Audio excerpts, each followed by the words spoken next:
আমি হোসেন গাজী দেশ বাঁচাও সামাজিক কমিটির রাজ্য সম্পাদক হিসাবে, জমিয়াত উলামা হিন্দের একজন কর্মী হিসাবে, বিভিন্ন মানবাধিকার সংগঠনের একজন কর্মী হিসাবে প্রত্যেকটা মুসলমান ভাইদের জানাই আসসালামু আলাইকুম। হিন্দু দলিত আদিবাসীদের প্রতি জানাই আন্তরিক শুভেচ্ছা ও ধন্যবাদ। বিশেষ করে প্রত্যেকটা মসজিদের ইমাম ভাইদের কাছে এবং মুয়াজ্জিন সাহেবদের কাছে, মুফতি সাহেবদের কাছে, কারি সাহেবদের কাছে, প্রত্যেকটা ইমানদার মমিন মুসলমানদের কাছে আমি হোসেন গাজী দুহাত জোর করে করজোরে আবেদন রাখছি। ইতিপূর্বে আপনারা জেনেছেন যে কেন্দ্রে বিজেপি পরিচালিত, আরএসএস পরিচালিত নরেন্দ্র মোদী এবং অমিত শাহদের কেন্দ্রীয় সরকার, এই সরকার বারবার সংখ্যালঘু মুসলমানদের উপরে টর্চারিং করেছেন। কাশ্মীরে 370 ধারা ভাঙলো, বাবরি মসজিদ ভাঙলো, এখন মুসলমানদের মাদ্রাসা, মসজিদ, গোরস্থান, খানকা ইত্যাদি নিয়ে টানাটানি করেছে, ঈদগাহ মাঠ, এই সমস্ত নিয়ে টানাটানি শুরু করেছেন। এখানে আসল কথার যেটা হলো, পানি ঘা দিয়ে মাছের শক্তি বুঝে দেখতে চাইছে, অর্থাৎ আজ মুসলমানদের শক্তি পরীক্ষা করতে চাইছে।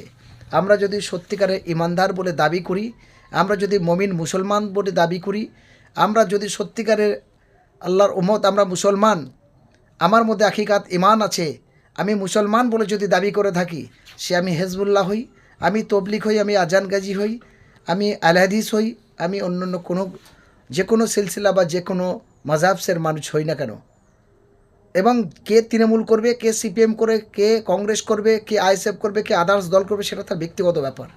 আজ গোটা ভারতবর্ষের মুসলমানকে একটা খারাপ পথে পরিচালিত করতে চাইছে বিজেপি সরকার।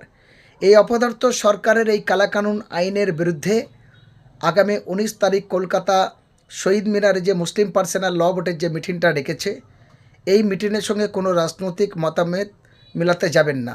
এই মিটিংয়ে কোনো সংগঠন নিয়ে কোনো বিভেদ করতে যাবেন না।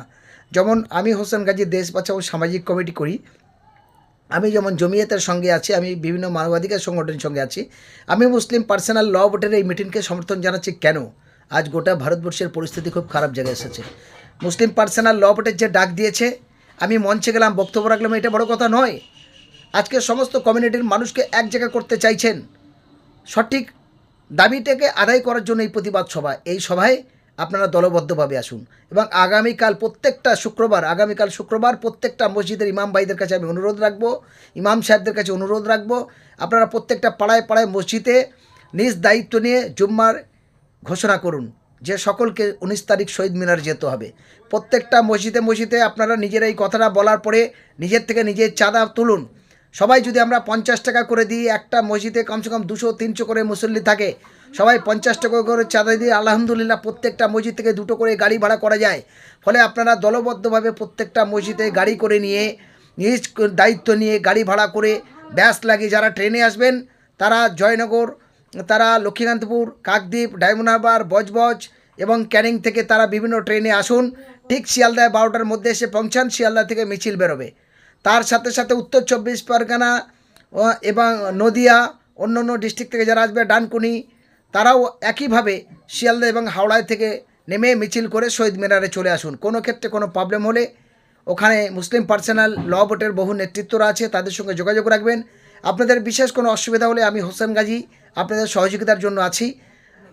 আপনারা আমার সাথেও যোগাযোগ রাখতে পারেন। আমরা শক্তির মতো আপনাদের সাহায্য করব যাতে আপনাদের কোনো সমস্যা না হয়। আমার নাম্বার হলো 9641056100। এই নাম্বারে কল করবেন, নিশ্চিত পাবেন। যদি না পান, আরেকটা নাম্বার আছে 8768126155। এই নাম্বারে যোগাযোগ রাখুন। এবং বেশি যারা ট্রেনের আশেপাশে আছেন, বিশেষ করে ডায়মন্ড হারবার, লক্ষ্মীকান্তপুর এবং ক্যানিং, বারুইপুর ইত্যাদি, আপনারা সবাই ট্রেনে চলে আসুন। শিয়ালদা থেকে মিছিল সহ যাবেন। যারা স্টেশন ছাড়া অনেক দূর দূরান্ত থাকে, তাদের কাছে আবেদন, প্রত্যেকটা ইমাম ভাইদের কাছে আবেদন, আপনারা জুম্মাতে ঘোষণা করুন এবং মসজিদ থেকে সবাই কালেকশন করে গাড়ি নিয়ে আসুন। এই অনুরোধ রাখছি। আগামী 19 তারিখ আমরা যদি সমস্ত সংগঠন ভুলে গিয়ে, আমরা সমস্ত দলমত ভুলে গিয়ে, আমরা সমস্ত মাযহাব সিলসিলা ভুলে গিয়ে একটাই আল্লাহকে বিশ্বাস করি, আজ ওয়াকফ সম্পত্তি পুনরুদ্ধার যদি না করতে পারি, আজ ওয়াকফ নিয়ে বিচ্ছিন্নর প্রতিবাদে যদি আমরা সংগঠিত না হতে পারি, তাহলে আমরা ওই মায়ানমারের মতো অত্যাচারিত হব, আমরা সিরিয়ার মতো অত্যাচারিত হব। আমাদের মনে রাখতে হবে, আমাদের বাঁচার কোনো জায়গা থাকবে না। সুতরাং এই কেন্দ্রীয় বিজেপি সরকারের কালাকানুন আইনের বিরুদ্ধে এই মহাপ্রতিবাদ সমাবেশে সমস্ত জাতি ধর্ম বর্ণ দল মত বিভিন্ন সংগঠন সমস্ত ভুলে ঐক্যবদ্ধভাবে প্রতিবাদে দলে দলে সামিল হবেন এই অনুরোধ আমি হোসেন গাজী প্রত্যেকটা সুবুদ্ধি সম্পন্ন মানুষের কাছে রাখছি। আগামীকাল জুম্মায় প্রত্যেকটা পাড়ায় পাড়ায় ক্লাবে ক্লাবে প্রচার করুন এবং জুম্মায় প্রত্যেকটা মসজিদের ইমাম ভাই নিজ দায়িত্ব নিয়ে ঘোষণা করবেন এই অনুরোধ সকল ইমাম সাহেবদের মাধ্যমে রাখছি। ধন্যবাদ।